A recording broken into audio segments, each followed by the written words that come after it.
And so now all the attendees are on hold, but just I've seen it like fill. Now all the numbers are starting to fill in, so I'm just going to let that happen. And then it looks like we've averaged out at about 24, so hopefully we'll have more people trickle in soon. All right, I'm pressing start. The broadcast is now starting. All attendees are in listen-only mode.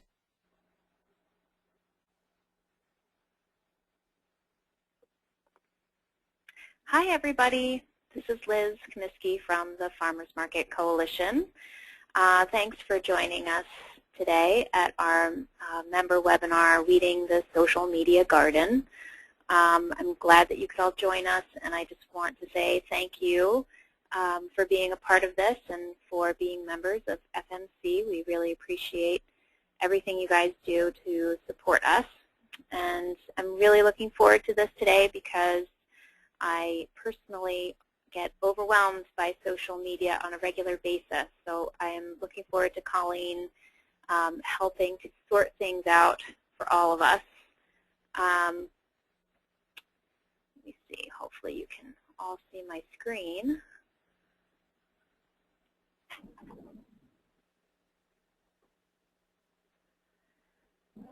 So I wanted to go through a couple of things that we're working on right now at FMC, and I'll backtrack a little bit by saying that we are recording the webinar, and it will be available to you within the next couple of days, and we'll definitely send out an email and provide all the resources that we're going to discuss today in that email. Oops, sorry. So I wanted to talk for a minute about National Farmers Market Week and let you know that sometime early next week you should be receiving your 7 days, 7 ways package, which will include the social media cheat sheet, which I'll talk more about in a moment. It'll have press releases for National Farmers Market Week. It will have links for you to get glossaries if you need those, and it will include the updated FMC Farmers Market talking points.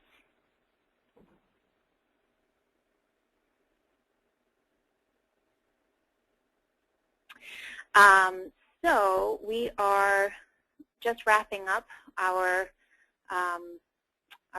National Farmers Market Week survey, where we've been collecting information from all of our members and other farmers markets across the country. And there's still a couple more days at the most to submit information about your farmers market. So if you're interested in doing that, check your inbox for the links to get to that survey. And I'll post them in the chat window once I have a hand free to do that, and you can, make a note, open a tab with that link so that you could fill that survey out after the webinar if you're interested in sharing some of your farmers market data with us. Basically, that's what we've been looking at and using to come up with our talking points and other information that we're going to be sending out to you. And we are also using it to try to sort through a lot of the overload of information that is out there about farmers markets. And I know that all of us want to do a good job with National Farmers Market Week, but conveniently it's in our busiest time of year, so it can be a little bit of a challenge to, to actually utilize that opportunity to promote your market while you're busy doing all of your regular tasks. So there's a lot going on, and what we did last year that worked really well was to compile all of the information that we've gathered into the social media cheat sheets, which ties into what we're talking about today. And basically we break down a lot of information from different farmers markets, and we break it down into different topics for each day of the week during National Farmers Market Week. And it's all set up with bit.ly links and They're tweetable. They're short enough to go into your Twitter feeds, and so you can just post them on the given day on the schedule, and you'll have at least a little bit of your outreach all set up for you for National Farmers Market Week, and you can incorporate your own information as well. And then on another topic, I just wanted to let members know that we've had a pretty good response to the FNS letter. Tomorrow is the deadline to sign on to the FMC recommendations to FNS to communicate to them what we would like to see for the funds that are available to help support SNAP at farmers markets. And so if you can just check your inbox for the link to find that FNS letter, you can be one of the organizations that signs on. And lastly, we have our Farmers Market Inspiration Award, which we're looking for farmers to submit stories about how farmers markets have impacted them, and they can be anecdotal accounts of how the market impacts their lives and impacts their families, and it can be personal, it can be economical, there can be a whole range of stories, but we're running it in with Growing for Market and American Farmland Trust, and the winning farmer will receive a $1,000 prize.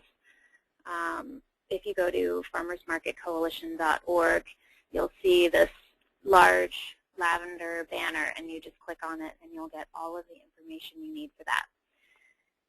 So that actually brings us to our wonderful webinar, and I want to introduce Colleen, who is the consultant with New Vine Growing, and she's our social media guru.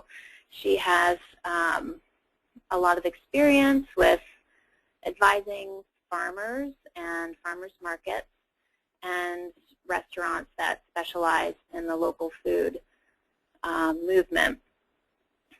She says that she was peer pressured into joining MySpace and Facebook several years ago by a colleague who said you can't work in media without understanding these new ways to share content. And since then, she's become an unapologetic social media geek. So she runs a Twitter account, and she does a lot with the AP, and has more than 100,000 followers. So with that, I am going to pass the baton over to Colleen. And welcome. Thank you so much for joining us. Oh, thanks for having me. I'm excited to have the chance to talk to you and to the FMC members. So right now I am. Thank you. Believe showing my screen. Do you see it? I see it.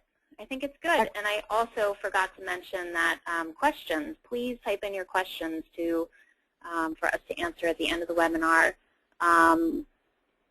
You can use the question box, and we'll go through those at the end. All right. Thank you. Go for it, Colleen. Great.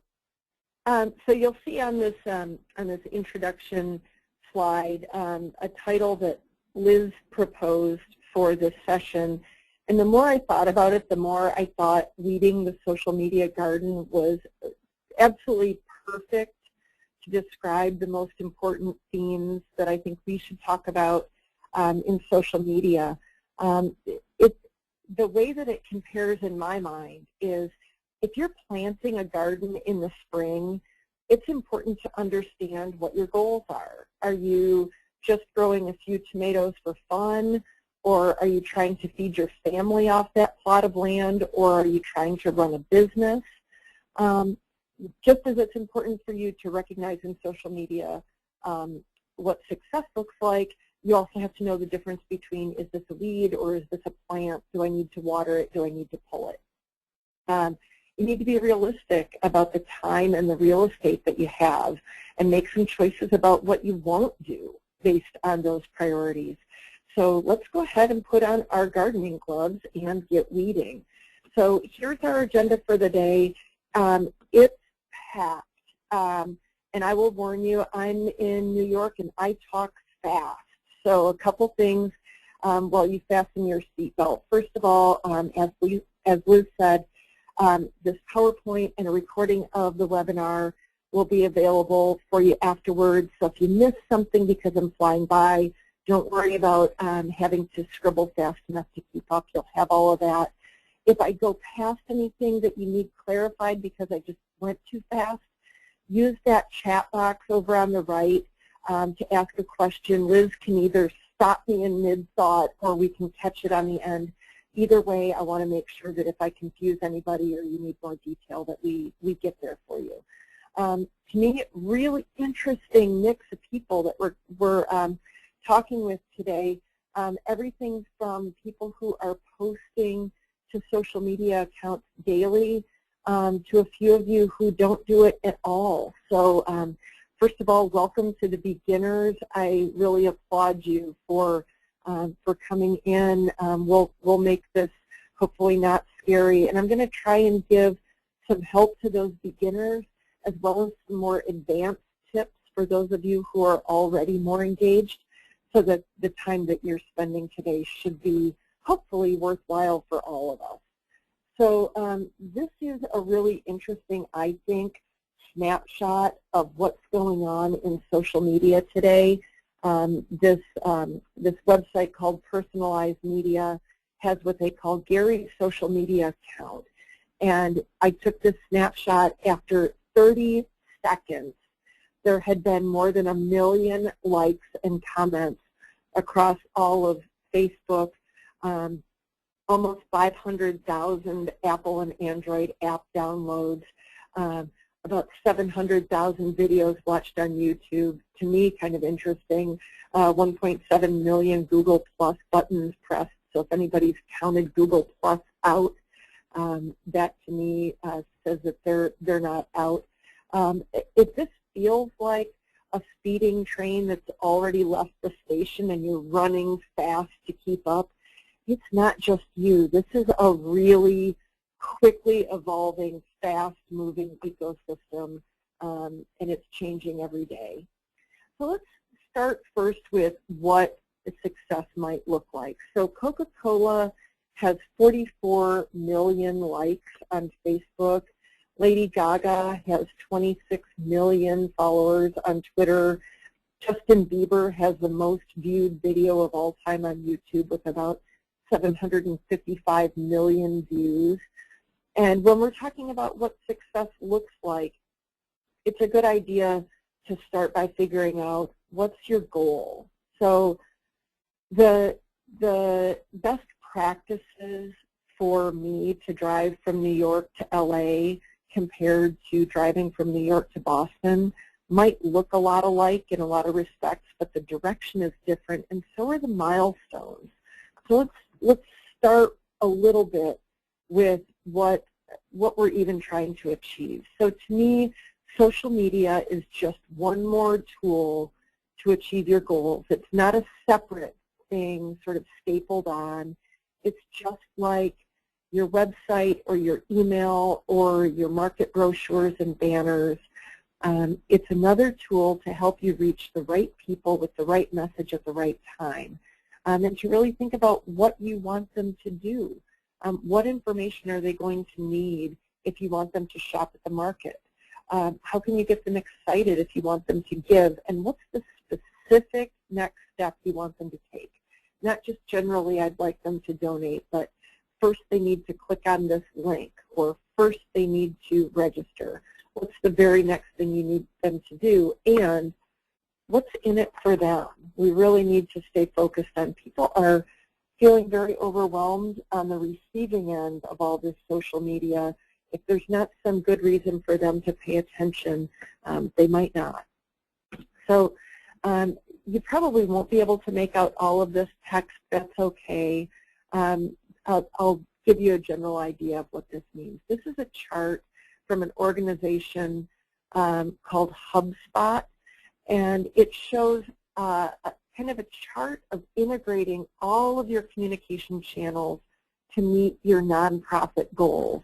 So down the right, it includes things like developing a targeted offer to encourage people to sign up for your email and advertising that offer on your website, automated follow-up emails, attracting people to you through blogging, using your social media, monitoring it all with analytics, and it all adds up to whatever your campaign goal is. So is it more traffic? Is it more donors? Is it more volunteers? Is it more shoppers? Whatever you want to do, you want to really think about social media being part of your marketing approach. So let's start with your strategy. So, you know, you probably have in mind what your market's goals are. You'd like to have more shoppers, you'd like them to spend more per visit, you'd like them to donate. What's the strategy that is going to help social media get you to those goals? Here are a few questions. So start with those goals. What's your status quo? So do you have a good website? Are you happy with it? Are your brochures any good? How many people are on your email list? Sort of frame in what else you have that's supporting your marketing in addition to, you know, we have 50 followers on Twitter, we have 5,000 followers on Twitter. Who do you want to reach? Are you talking to your existing customers? Are you talking to prospective customers? Do you need to recruit more farmers? And how do those people like to communicate? Pay attention to what your competition is doing, because you may be able to borrow some great new ideas, but it's also important to know kind of what you're up against in attracting those shopper eyeballs. And then be realistic about your resources. So if you think it would be great to do a YouTube video every week about some new farmer who's just joined the market and what they have for sale, but it's really just you and you're part-time, that's just not going to get done. So be realistic and don't bite off more you can chew. So I encourage people to start with your website as your sort of center of gravity and use all of these other tools to bring people back there. So no matter how many people are on Facebook or on Twitter, even more are just plain using the web. So I think of social media as sort of being the compass, and then you want them to get pointed back to the website. So think about making it easy to share content from your website so that people who are your existing fans can help point their friends over, use commenting, link back to your site as often as possible. Post content that's shareable. So if you want your fans to really help encourage their friends and family to come to the market, post things on your website that make it easy for them to brag about how fabulous you are. And always think about your call to action. That's that, what do you want people to do? I want you to come to the market on Saturday morning. I want you to donate $50. What's the action you want them to take? And try and build that in as frequently as possible. So while we're talking about social media, I'm going to kind of wedge in a quick mention of email, because email remains a very effective way to reach people. So HubSpot, again, the same people who did that earlier chart, have this nice kind of diagram for how on your website, which is your anchor, you might have some kind of a free offer. So it's a discount at the market, or a t-shirt, or a screensaver, or free parking pass, or something that bribes people to give you their email address. They give you their name and their email. They get whatever that incentive is. Now they're in your database, and you can communicate with them by email, which remains a very effective way to talk to people, and then also use that email to frequently reinforce that you're also on Facebook, you're also on Twitter, you're also on Instagram, and just sort of have all of those different channels interlocking, reaching people wherever it is they are that they want to hear from you. We have a couple of beginners on the line.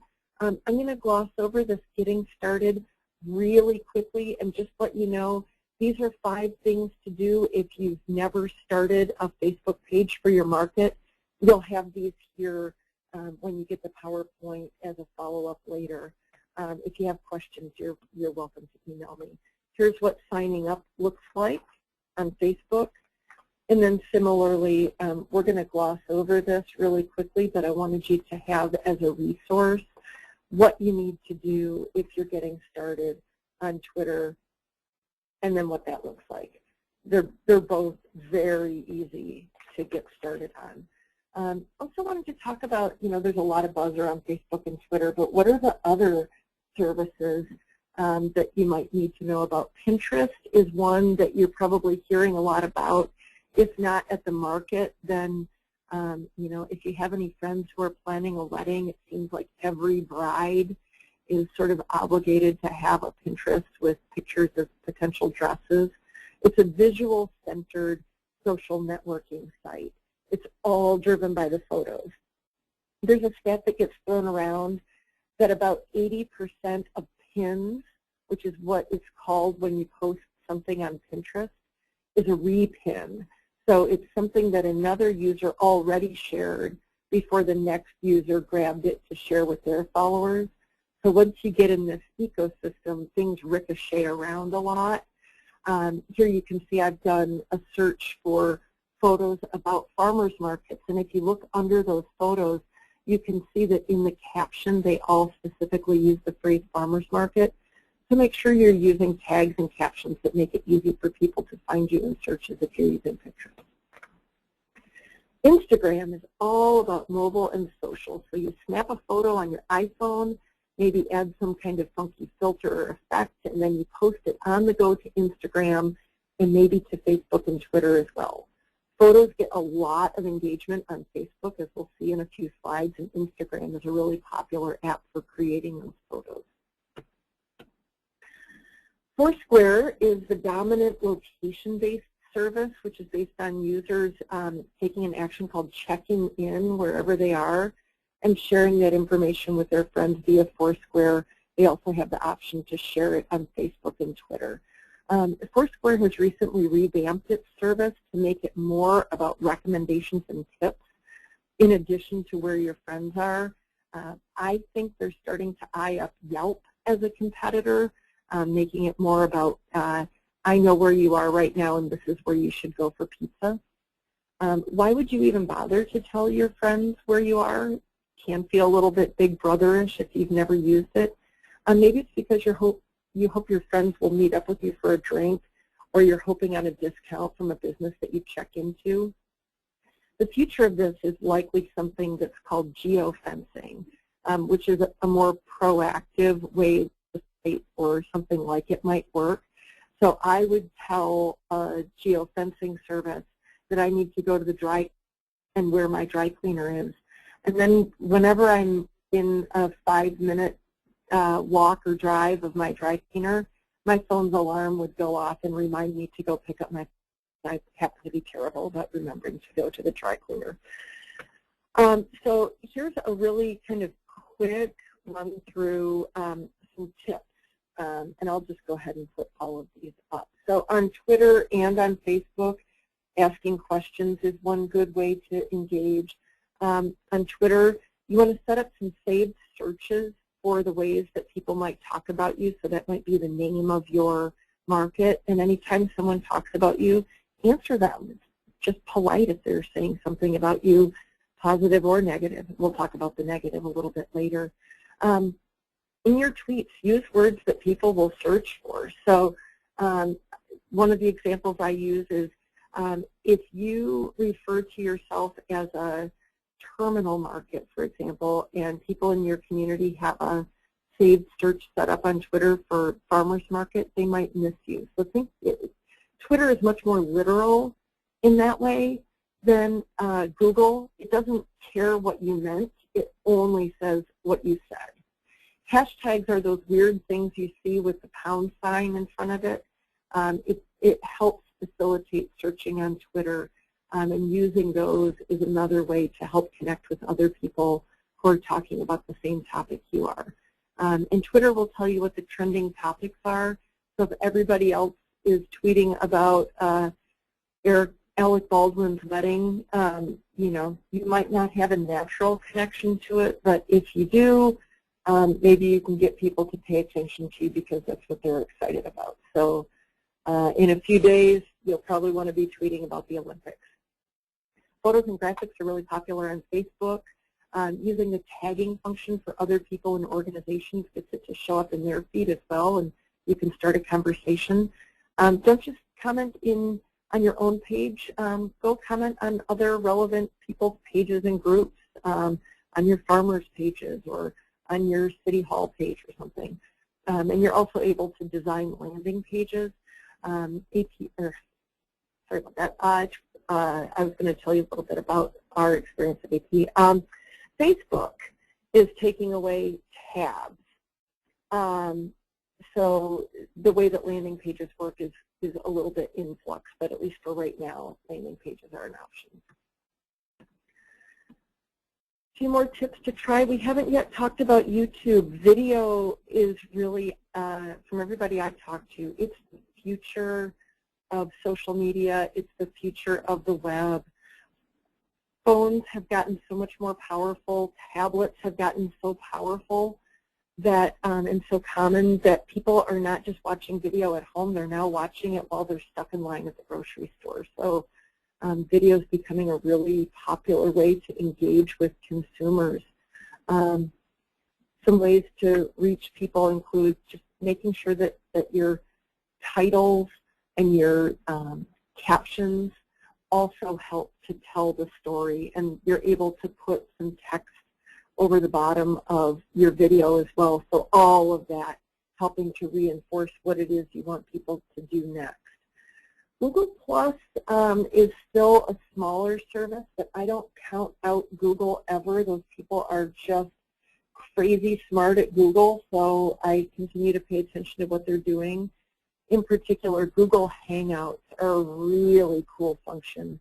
It's sort of like multi-person Skype, where Google Plus is smart enough to know who's talking and make that person's video the biggest one at the top of the page. It's really slick.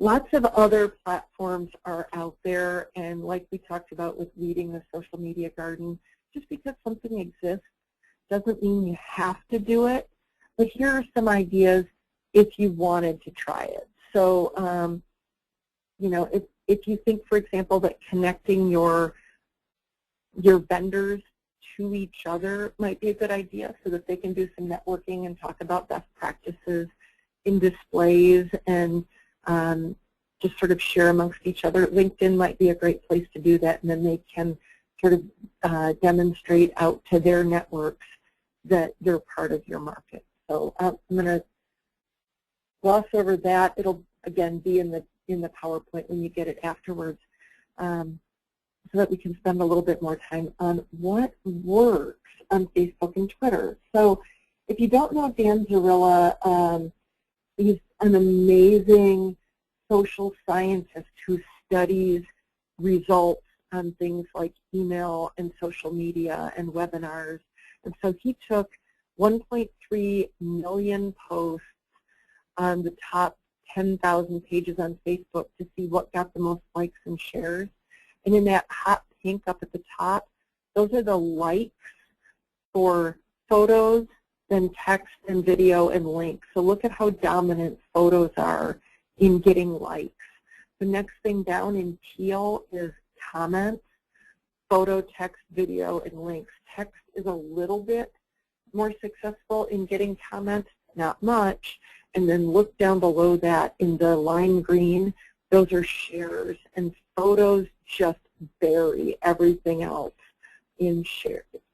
So what you share, what you post matters. When you post matters. So again, this is from Dan Zarilla, and this is what gets liked when. And that spike in the hot pink for likes is right around 8 p.m. These are Eastern time, by the way. In lime green, when do things get shared? Around 6 p.m. So if you've been doing most of your social media posting during the day because that's when you're at work, you might want to think about using something like Hootsuite that allows you to set things up in advance and have it post at the time when people are more likely to like and share it. Along that same note, day of the week, that place where it almost bottoms out, that's Thursday. The highest percentages of likes are on Sunday all the way to the left and Saturday all the way to the right. Now, those of you who have a weekend market, this may be great news for you because this may mean that people are more active. But again, if you're posting when you're in the office and that's during the week, you'll want to think about when are people most likely to engage. And the same is true on Twitter. These are click-through rates. And that chart up at the top shows that on Thursday, Friday, Saturday, and Sunday, click-through rates on tweets are higher. Down below, it's showing click-through rates by time, and that highest peak about 2/3 of the way over is at 2 p.m., and then it stays above that gray line all the way through the evening, even up until about 1 a.m. So people from afternoon into the evening are clicking through. Now, some of this could be temporary because so many businesses, I think, are still tweeting in real time when they're working as opposed to scheduling in advance. So this could just be that when the channel isn't flooded with marketing messages, links are getting clicked more commonly. Maybe this will change if more businesses flood the system on nights and weekends, but for right now, those are probably some times to experiment with. Along that same idea of not just what you share, but how, tweets between 120 and 130 characters have the most click-through rates. You probably know that tweets are limited to be 140 characters, but the sweet spot seems to be between 120 and 130 if you want someone to click your links. And where you put the link in your tweet matters as well. So that kind of hot pink about a quarter of the way through shows if you put your link about a quarter of the way into your tweet, you have a higher likelihood of getting clicks. It's kind of strange to me, but you know, all of this is about consumer behavior and what's most attractive to us, and that's what the data says.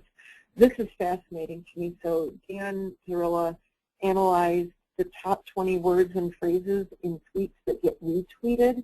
And so for those of you who are beginners, that's basically, I like something that Farmers Market Coalition tweets, and so then I want to share it with the people who follow me. So I do what's called retweeting. And you'll notice that among the most common phrases in those tweets that got retweeted are the words please and retweet, and then the phrase together, please retweet. So sometimes you kind of need to clobber people over the head with what you want them to do. I'm not going to spend a ton of time on the specifics of a social media policy, but I do want to mention that it's a really good idea to have one. So if someone drops the F-bomb on your Facebook page, or if you have an employee of the market who on their own personal profile says something racially offensive, you know, what are the guidelines about best practices and also about what will and won't be tolerated? So Radian 6, which is a big leader in kind of social media software, hosted a webinar where they listed off these considerations as among some that you'll want to think about in creating a social media policy. If you're overwhelmed getting started, you can just Google best social media policies, and there are all kinds of people who have posted theirs out there for you to crib from. You don't have to start from scratch. We're getting toward the end, and I want to make sure that I do leave time for all of you to ask questions, so I'm going to race through a couple of these and just give you some suggestions for how to get people to engage. You might do webinars with your farmers, with your vendors, with you. You might do cooking classes. You might do some kind of a fundraiser, maybe matching likes. Lots of different ways to do giveaways. You can give a prize to everybody or select the best contribution or reward certain behavior. I would warn you, be very careful that Facebook has very strict rules about how to run giveaways on their platform. Read their terms and conditions. You're required to use a third-party app if you're going to do a giveaway on Facebook. So if you've never done that before, make sure you read that and get a little bit of help. So wanted to make sure I saved some time for this. So social media users expect responsiveness. You know, this is a fast-moving medium. It's sort of like the difference between moving from snail mail to fax to email. We used to wait days for our mail to even reach the other person, and then they'd get it, and then they'd respond. Now we sent an email, and 10 minutes later we expect them to answer. You have a community on social media that expects to be responded to, so take advantage of that. If someone asks a question, maybe other people have that same question, so maybe you can save yourself some trouble by answering that person out there publicly. Maybe that saves you 10 phone calls about the same thing. Using saved searches, particularly this applies to Twitter, to monitor for complaints, can find people who are complaining about you but not necessarily doing it directly to you, and you might be able to diffuse some frustration out there. Just like in everything else, I think the key is to respond without being defensive, and sometimes all people want is to be acknowledged for their concerns. If something feels like it's hostile or combative, I think the best rule of thumb is put a response out there publicly and then invite the person to talk to you privately. You know, send them a message on Facebook behind the scenes, direct message them on Twitter, whatever you need to do. Give them your phone number, give them your email. Don't feel like you have to get caught in some kind of public shouting match. That's not necessary, but showing the public response. I have a lot of respect for some restaurants who've just been shredded in a horrible Yelp review, and they'll publicly respond and say, I'm so sorry you had a bad experience. Thanks for sharing. If you'd like to come by and give us a chance to, you know, give it another shot, you know, we'd love to, you know, comp you the next time or buy you a drink and talk about it. I think sometimes people just want to be heard. So Liz and I were talking about this just before the call started about how overwhelming social media can feel. And, you know, let's be realistic. This is one more thing in your day, and especially this time of year. I am confident that y'all are not sitting around playing computer solitaire hoping to find something else to pass your time. So you need to fit it in. I think just like phone and email, you know, I don't think at this busy time of year you would say the phone rings too much, so I'm just going to cancel it. If your customers want to talk to you, this is just another way to be responsive for them. So some pointers. Block it into your day like another appointment. Try 10 minutes a day. If you can't swing that, try 10 or 15 minutes once a week, and really commit to it. Like Friday morning is my social media time.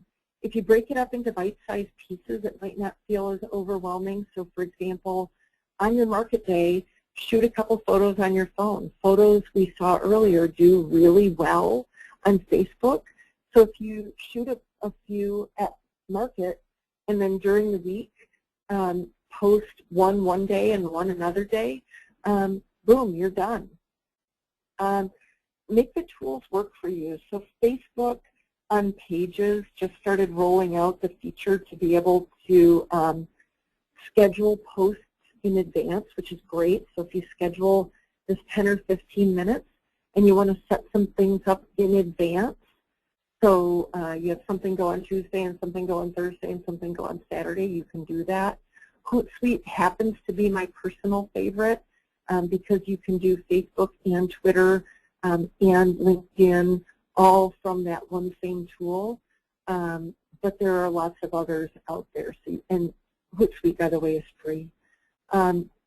Use your downtime. So, you know, if you're stuck there waiting for one of your vendors to show up or set up, it's a great time to just go ahead and take a photo or send a tweet.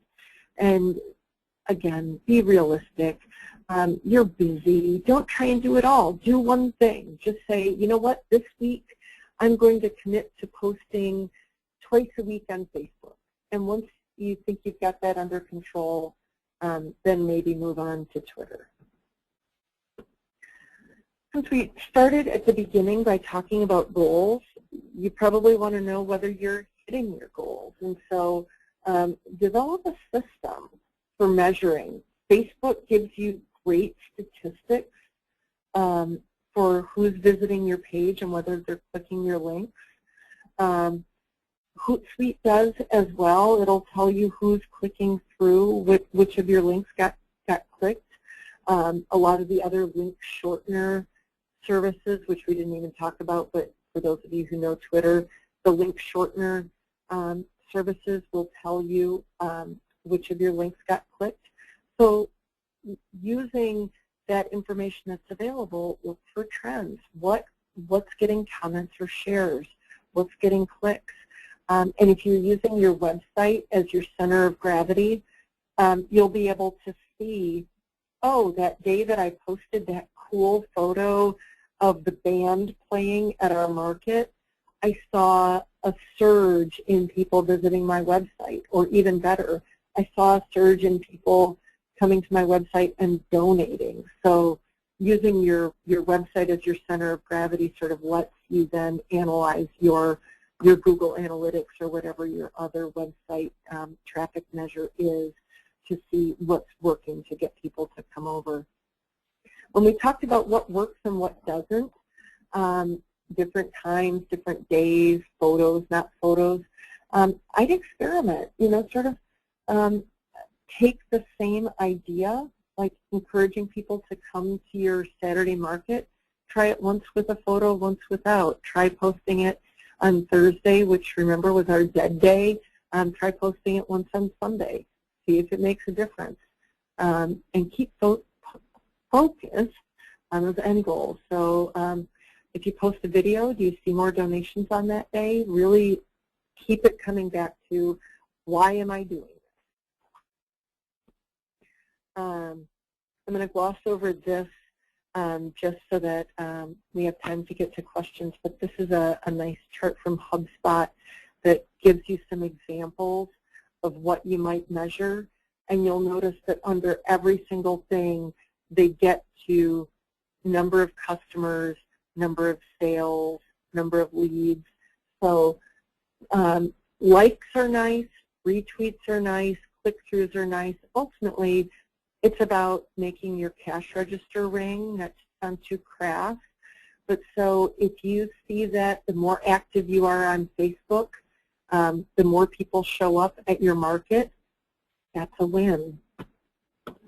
And if you aren't there yet with measuring your success on social media, don't panic. You're not alone. So this is a recent MIT Sloan Management survey, and they asked people, how do you measure social software use? And that top green bar that just crushes everything else is, we don't measure it. So plenty of businesses out there are doing all of this stuff and still very much in the experimentation phase. So final thoughts, and then I want to make sure we save time for your questions. All of this depends on what works in your market. You may find that your community responds to something completely different. This is the data and the best practices in the aggregate. You may find that your community has some little quirks and eccentricities that make it different. Maybe Thursday is the perfect day to post for you. So use some of this as a jumping off point, but watch and see what succeeds for you. Don't feel like you've got your hands tied by sort of national trends. Social media platforms and functionality are constantly changing.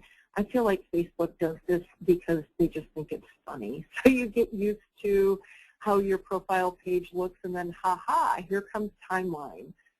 It's like they just get a big chuckle out of it. So I think we all just have to accept that it's a moving target, as is the culture. So once timeline came out, people started to use Facebook a little bit differently. You just have to accept that change is happening all the time. Don't get attached. If you use these tools personally, it'll help you sort of keep pace with those changes and also see good ideas. So maybe you're a fan of buying shoes on Zappos, and you'll follow them on Twitter, and you'll see how they do customer service and get a really good idea that you can bring over on a smaller scale for your market. Keeping an eye on the competitors and leaders will give you other sources of inspiration. So follow some people who are just like so much bigger and so much farther down the way than you are, and then just try and copy them on one thing. Start small. Some good sources of information that I like are, in addition to Dan Zarella, who's brilliant, Smart Brief, eMarketer, HubSpot, Chris Brogan. If you just want to subscribe to a few email newsletters, and in your 10 minutes each week or each day that you're going to hold aside for social media, read one of those newsletters and commit to trying one new thing, or just read them, and so you're aware. And when something seems like you've got the time to experiment with it a little, then you can. So I tried to race through an awful lot of content. I appreciate you bearing with me, talking like a rapid-fire New Yorker.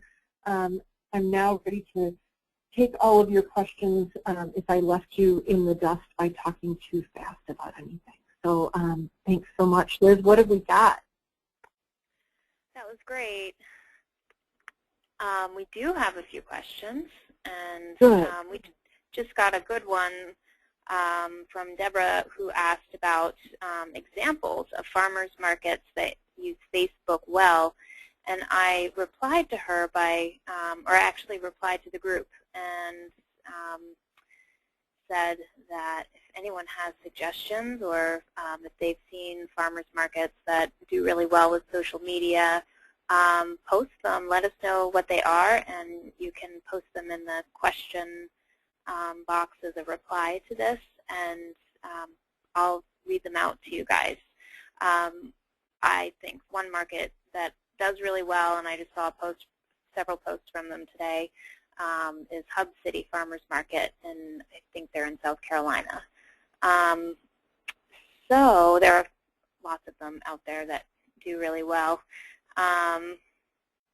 Kathy Kilday says, Coventry Regional Farmers Market, she follows them on Facebook. They're in Connecticut. They actually won the barn, the timber frame barn to put their farmers market in, which I'm sure they won thanks to their great social media outreach strategies. So I don't know if have you seen any other markets, Colleen, that you're aware of or that you've worked with? Yeah, there are a lot who are doing really great things. I really enjoy the Nashville Farmers Market. I think they do a nice job. I think Minneapolis is doing a really nice job. San Francisco, I'm sure I'm biased because I could just spend all day in the Ferry Building, does some nice things.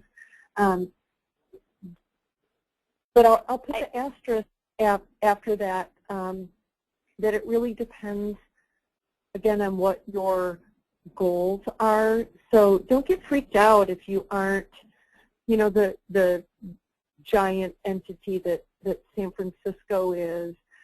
You can go and look at what they're doing and, you know, see the beautiful photos that Nashville posts, and say, okay, they're a 7-day-a-week market that's not me yet, but I love how their photos look, so I'm going to do that on a really small scale. And I posted Hub City, but I used 2 Bs, and it only has 1 B, so sending that to everyone now. But I like looking at farmers markets all over, and especially in places that I used to live, and it's nice to go back. It's one good thing about Facebook. Another, Seacoast Eat Local, that's one of them that I actually follow and love seeing their, beautiful pictures. They use Facebook and Pinterest beautifully, says Sherry.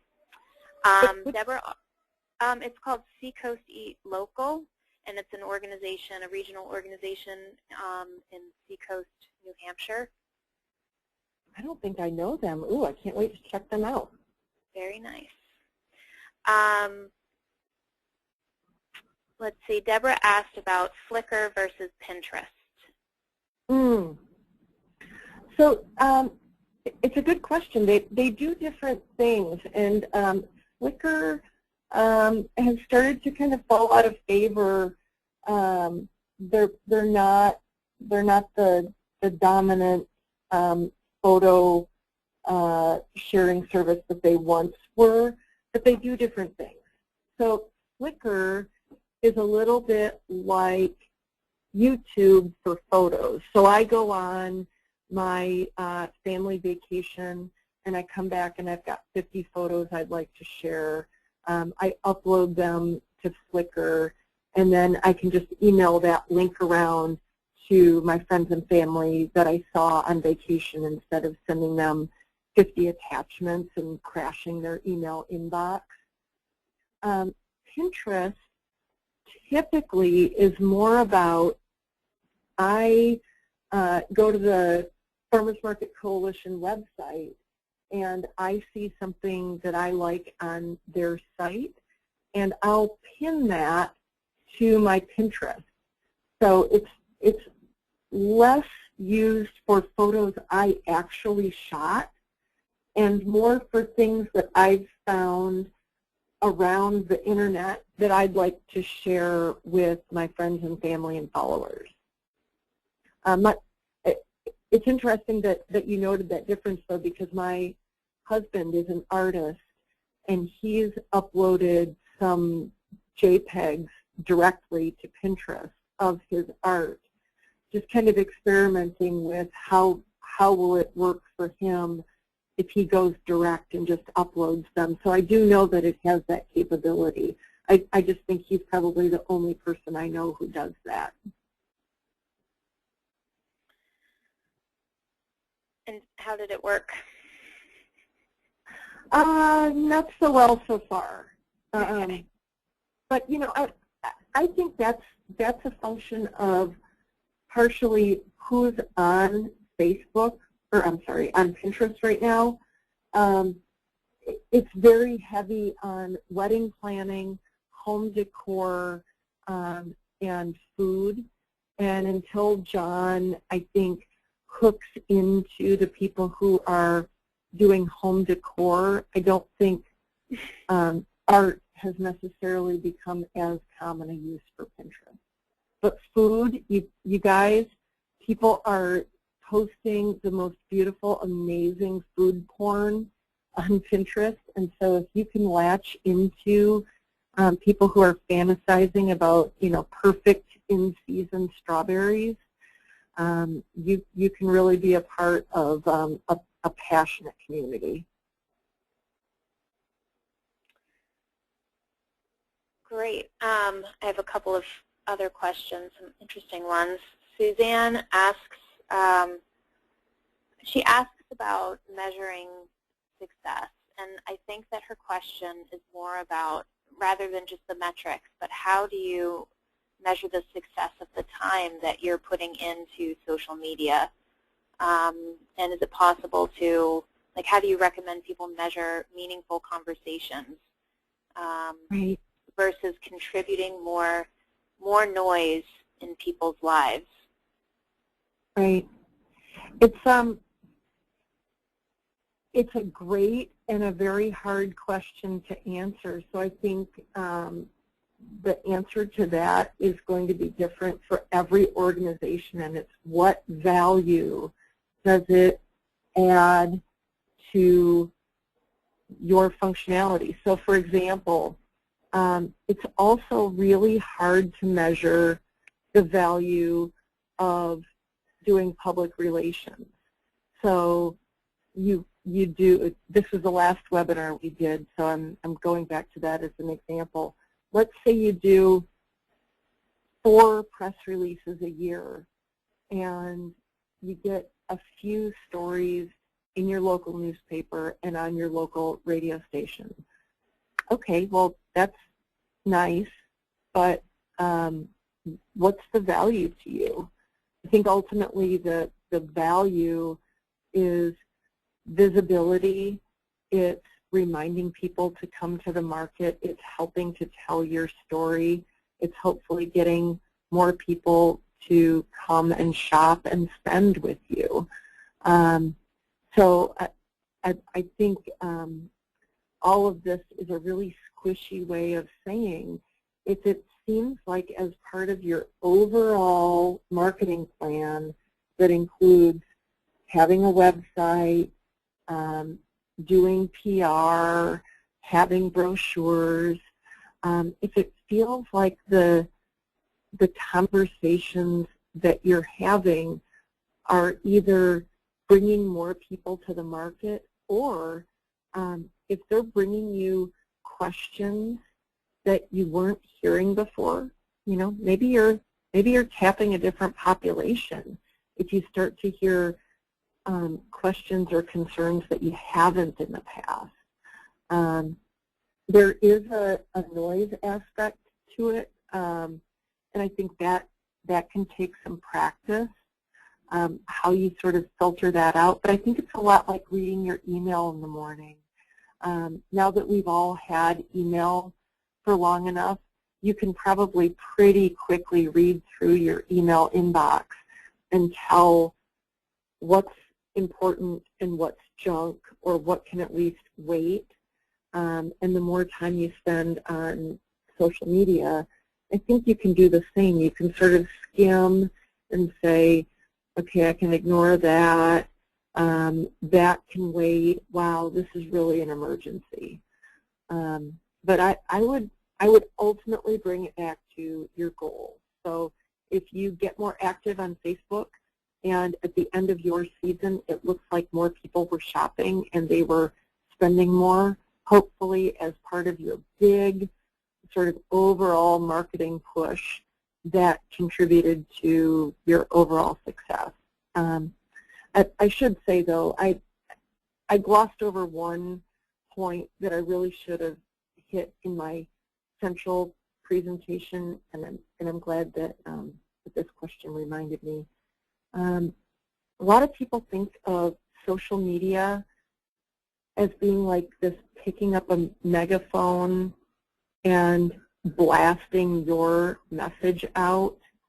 And it's really a two-way conversation. There's kind of a cliche now that social media is more like a cocktail party, and nobody likes that guy who walks into a cocktail party and strolls up into a group that's already having a conversation and talks about himself for 15 minutes and then walks away. I think sometimes the greatest value in social media can be from what you hear, more so than the information that you're broadcasting out. So if you get value from what you hear back, even if you don't get one more person to shop, then hopefully it was worth it for you to be on social media. Great. It's tough to know, though, in our field. It's tough to know how many people. It's hard to track those conversion numbers, and I think that, in a way, Foursquare seems like it might be that kind of social media platform that could do that, but it seems like one of the least popular ones, and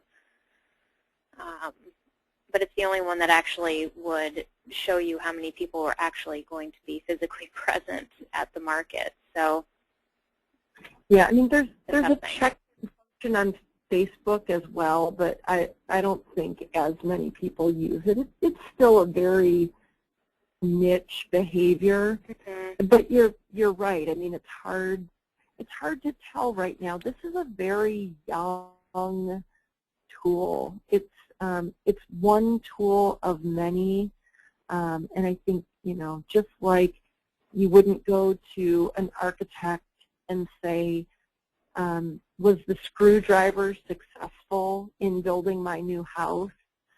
It's an overall plan. You have a plan for a house, and it includes a hammer and a saw and a screwdriver and a jigsaw and some wood and some concrete, and hopefully it all adds up to success.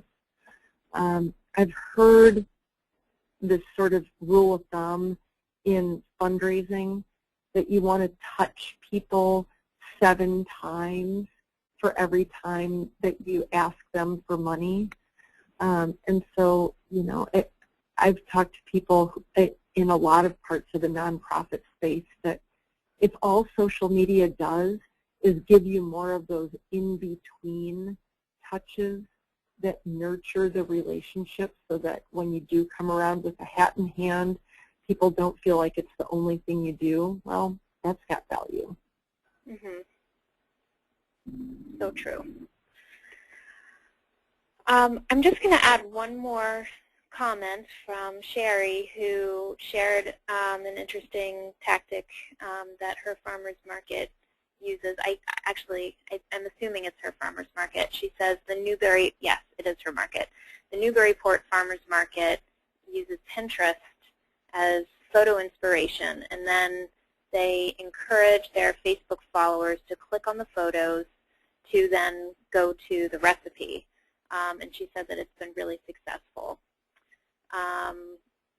So that's a neat tactic. I'm also getting a couple of questions about specific, like how many posts should you post before it becomes annoying?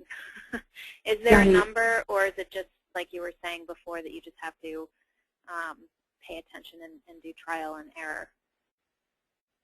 It's a little of both. So part of it is what works with your fans and your community.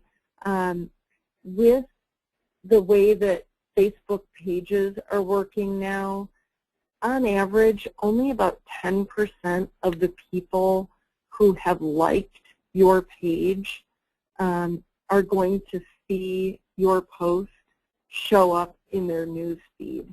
So unless they're proactively coming to your page, just a sliver of them are actually seeing you in their news feed, and that can increase as more of them interact with you. So if someone just liked something from you yesterday, they're more likely to see you in their news feed today. But the way the kind of under the hood stuff works with Facebook, not all of the people who've liked your page are even seeing your posts in their news feed. So you can pretty safely post a couple times a day, and very few people are even going to know that. Right.